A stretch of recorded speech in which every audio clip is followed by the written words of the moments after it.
पीछे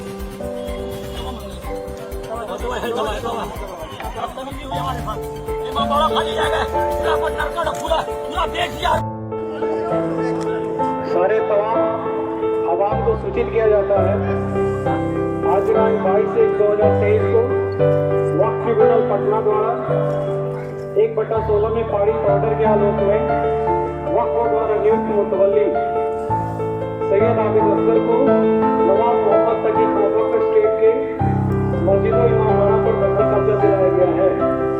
अब इसमें किसी प्रकार के गैर कानूनी तरह से हस्तक्षेप करना जो है गैर कानूनी माना जाएगा। शुक्रिया।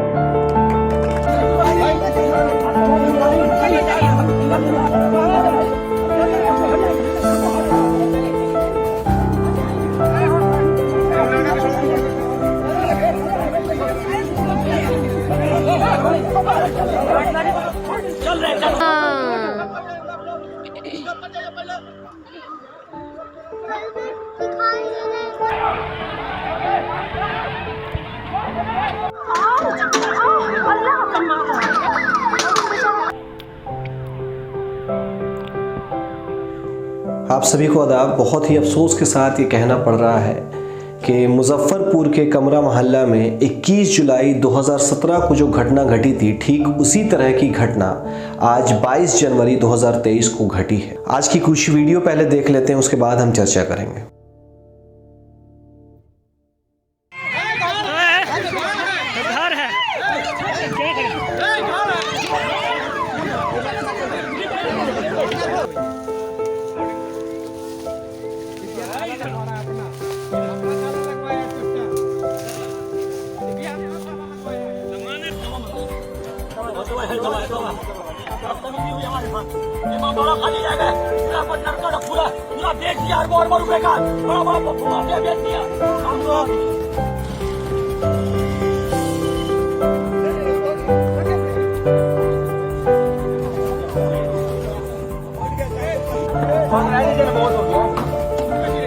सरकारी चीज है, ठीक है, कानून के आगे कोई नहीं।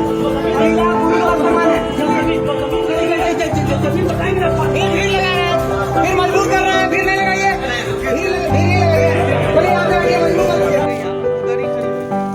क्या बिहार वक्फ ट्रिब्यूनल के आदेश में था कि मस्जिद और इमाम बारगाह में ताला लगाया जाएगा? अगर नहीं था तो मस्जिद और इमाम बारगाह में ताला क्यों लगाया गया? क्या मस्जिद ताला लगाने की जगह है? क्या ये सोची समझी साजिश नहीं है? क्या ये कॉन्स्पिरेसी का हिस्सा नहीं है? ये सिर्फ मुतवल्ली का मामला नहीं है, बल्कि पूरी प्लानिंग के साथ मौलाना शबीब काजिम को हटाने की तैयारी थी। आखिर मस्जिदों में और इमाम बारगाह में ताला क्यों लगाया गया? ये बात सोचने वाली है, इसकी जवाबदेही होगी। तो दोस्तों, आप लोगों ने वीडियो देखा। वीडियो देख करके आपको 2017 की तो याद आ ही गई होगी कि किस तरीके से बेरहमी से मौलाना सैयद काजिम शबीब साहब को और कौम के कुछ लोगों को, औरतों को, बच्चों को, बेसहारों को, बुजुर्गों को मारा गया था। कई लोगों के सर फटे थे, लहूलुहान हुए थे लोग, हाथ टूटे थे। औरतों को खींचा गया था, खींच करके मारा गया था, बच्चों को मारा गया था। लोग कई दिनों तक जेल में बंद थे, कई दिनों के बाद जेल से वापस आए थे। ठीक उसी प्रकार की घटना फिर से घटी है। आज की घटना है, मौलाना शबीब काजिम साहब को अरेस्ट किया गया है, कुछ और लोग भी घायल हुए हैं, लेकिन FIR हुआ है या फिर पुलिस ने डिटेन किया, ये बाद में पता चलेगा। फिलहाल आगे की बात करते हैं कि आखिर आज हुआ क्या। बिहार वक्फ ट्रिब्यूनल के आदेश पर जिला प्रशासन मुजफ्फरपुर अतिक्रमण मुक्त कराने के लिए गई थी। ट्रिब्यूनल के आदेश में क्या था कि उस वक्फ का मुतवल्ली जो है तिब्बत आबिद असगर होंगे। अब जाहिर सी बात है कि अगर न्यायालय का आदेश है तो उसे मानना ही होगा। लेकिन क्या आपको लग रहा है कि सिर्फ ये मुतवल्ली का मामला है, मुतवल्ली बनने का मामला? क्योंकि मुतवल्ली अगर आपको कोर्ट ने बना दिया, बोर्ड ने बना दिया, तो वैसे भी आप मुतवल्ली बन चुके हैं। मामला ये था कि यहाँ मौलाना शबीब काजिम साहब को किस तरीके से हटाया जाए, मस्जिद से कैसे हटाया जाए, इमाम जुमा से किस तरीके से हटाया जाए, इमाम बारगाह से किस तरीके से हटाया जाए, ताकि हम लोग यहाँ फिर से नंगा नाच नाचे और वक्फ की प्रॉपर्टी को खत्म ही कर दें बेच करके। क्योंकि जिसको मुतवल्ली बनाया गया उस पर कई आरोप पहले से है। तिब्बी पर पहले से ही कई आरोप है कि वक्फ की जमीन को कई जगहों पर उन्होंने बेचा है और फिर से उसी को उस वक्फ एस्टेट का मुतवल्ली बना दिया गया है। जाहिर सी बात है, सबका मास्टरमाइंड कौन है? आरिफ रजा। और जाहिर सी बात, उसको सपोर्ट करने वाला कौन है? अफजल अब्बास। आगे बढ़ने से पहले मैं आपको एक बात बता दूं कि यजीद मर गया, लेकिन उसकी गंदी नस्ल अभी भी इस दौर में जिंदा है। जो जनाब फातिमा ज़हरा के आले औलाद का हक मार के खाएगा वो यजीद की नस्ल का ही हो सकता है और कहीं का नहीं हो सकता। जो वक्फ की प्रॉपर्टी को बेचेगा, वक्फ की प्रॉपर्टी को खुर्द-बुर्द करेगा, वो यजीद की नस्ल का है, इसमें कोई भी शक नहीं है। तो ये जो आज की घटना थी, इसका मास्टरमाइंड आरिफ रजा था और वहां के कुछ लोग थे। अब सवाल ये उठता है कि जो वक्फ को बचा रहा है उसके साथ ये ज्यादती, और वो जो वक्फ को बेच रहा है उसको मुतवल्ली बनाया जा रहा है। 2017 में जो घटना घटी थी, प्री प्लान तरीके से आज भी उसकी तैयारी थी, लेकिन वो शायद नहीं हो पाया। वक्त भी वही था, प्रशासन भी वही थी, जगह भी वही था, अवाम भी वही थे और इमाम भी वही थे, लेकिन अफसोस जो इन लोगों की मंशा थी वो पूरी नहीं हो पाई। इतना ही नहीं, इन लोगों के साथ जो कॉन्स्पिरेसी में शामिल है वो एक मौलाना भी है। सुनिए जनाब को, पहले कितने सादगी से ये जवाब दे रहे हैं, पहले इनको सुनिए। उच्च न्यायालय का आदेश जो 4-5 साल पहले हो चुका था, और ये ज़मीन और ये मस्जिद, इमामबाड़ा, तमाम तर वक्त की ज़मीनें जो काजिम शबीब ने कब्जा कर रखा था, उसको प्रशासन ने आज वो कोर्ट के आदेश का पालन किया है और हम सब खुश हैं। पूरे मोहल्ले में, पूरे शहर में इस बात की खुशी है। आपके माध्यम से प्रशासन, ज़िला प्रशासन, जितने भी हमारे वरिष्ठ अधिकारी हैं, उनका हम बहुत बहुत तहे दिल से शुक्रिया अदा करते हैं कि वो लोग जो अभी तक कम से कम सैकड़ों की तादाद में, हज़ार की तादाद में, बहुत से लोग ऐसे थे जो 10 साल से इस नमाज यहाँ इस मस्जिद में नमाज पढ़ने से वंचित थे, जिसको निकाला जा चुका था, और इमामबाड़े में मजलिस नहीं कर सकते थे। ये काबिज था, कब्जा किए हुआ था। आज उसको प्रशासन का हम बहुत बहुत शुक्रिया अदा करते हैं कि उसने के द्वारा विरोध वगैरह भी किया गया है। किसके तरफ से? मौलाना काजिम शबीब ने विरोध वगैरह भी किया है। काजिम शबीब को इसका कोई हक ही नहीं था कि वो विरोध करे। अगर काजिम शबीब ने विरोध किया, गोया उन्होंने कोर्ट का विरोध किया, आदेश का विरोध किया है। इसलिए ये चीज़ तिब्बी असगर आबिद की जो वक्फ बोर्ड ने बहुत पहले लीगल जो खानदानी चीज़ है उसको मुतवल्ली बनाए हुए थे, इसलिए ये चीज़ जिसकी थी, आज प्रशासन का बहुत बहुत धन्यवाद उसके हवाले किया। कितना दिन तक कब्जा था? ये तो कब्जा तकरीबन 10 साल से था और अवैध तरीके से। तो दोस्तों, आप लोगों ने फर्जी मौलाना को सुना कि किस तरीके से ये बयान दे रहा है। हालांकि ये मौलाना तो है नहीं, जाहिल तो एक नंबर का। उच्च न्यायालय का आदेश नहीं, हाई कोर्ट का नहीं है, ट्रिब्यूनल का आदेश है। खैर बहरहाल आगे आते हैं। 10 साल से वहां की आवाम नमाज नहीं पढ़ पा रही है, आजादारी नहीं कर पा रही है। मानने वाली बात है? हरगिज नहीं। इसको अपना पेट पालना है। अब चाहे मौलाना शबीब काजिम का एक एक खून बिक जाए, खून बह जाए, पूरी किडनी बिक जाए, उससे पैसा इसको आ जाए, लेकिन इसको पैसा कमाना है। इसकी कहानी बस इतना ही है, इसलिए इस पूरे कॉन्स्पिरेसी में ये भी शामिल है। अब मैं बात करता हूं आरिफ रजा की। मुजफ्फरपुर में एक वक्फ स्टेट का मुतवल्ली आरिफ रजा भी है। मतलब उस वक्फ स्टेट पर बड़ी बड़ी बिल्डिंग भी बनी हुई है, बड़ा शीशा, टाइल्स, मार्बल सब लगा हुआ है। आखिर वो किसने इजाजत दी? बहुत सारे वक्फ की प्रॉपर्टी बिक भी गई है, स्वयं आरिफ रजा ने बेचा है, कई कागजात मौजूद है। आखिर उस पर जांच क्यों नहीं हो रही है?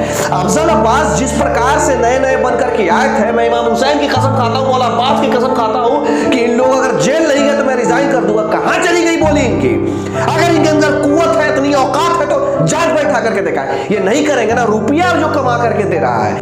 और इस पूरे कॉन्स्पिरेसी में जो हवा देने का काम किए हैं वो अफजल अब्बास दिए हैं हवा। इनका भी अंत तय है। घमंड तो फिरौन का भी नहीं था, तो ये लोग किस खेत की मूली हैं? अफजल अब्बास को अगर इतना ही अतिक्रमण हटाने का शौक है तो 10 वक्फ स्टेट का मैं नाम देता हूं जो महंगी महंगी प्रॉपर्टी है पटना की। अगर औकात है, अगर कुव्वत है तो हटा करके दिखाए।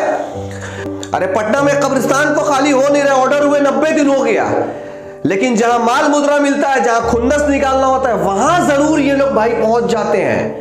आइए ना, पटना के टिकिया टोली में किस प्रकार से अतिक्रमण है। मतलब अज़ाखाना कहाँ है, मस्जिद कहाँ है, सब खत्म ही हो गया है। खाली करवाइए ना अगर अगर हिम्मत है तो।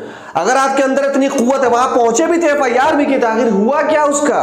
3 साल होने को एक ईट रखे, एक ईट कहाँ रखाई है, एक नींव कहीं पड़ी है इनके साथ फोटो खिंचवाते हुए, इनके साथ थोबड़ा चमकाते हुए, इतना ही आ सकता है। आखिर इन लोग के अंदर इतनी हिम्मत कहां से आती है? हिम्मत सिर्फ एक चीज से इनको आती है, क्योंकि आवाम गुंगी बहरी हो चुकी है।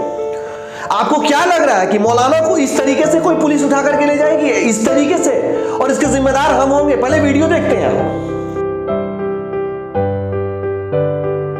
ये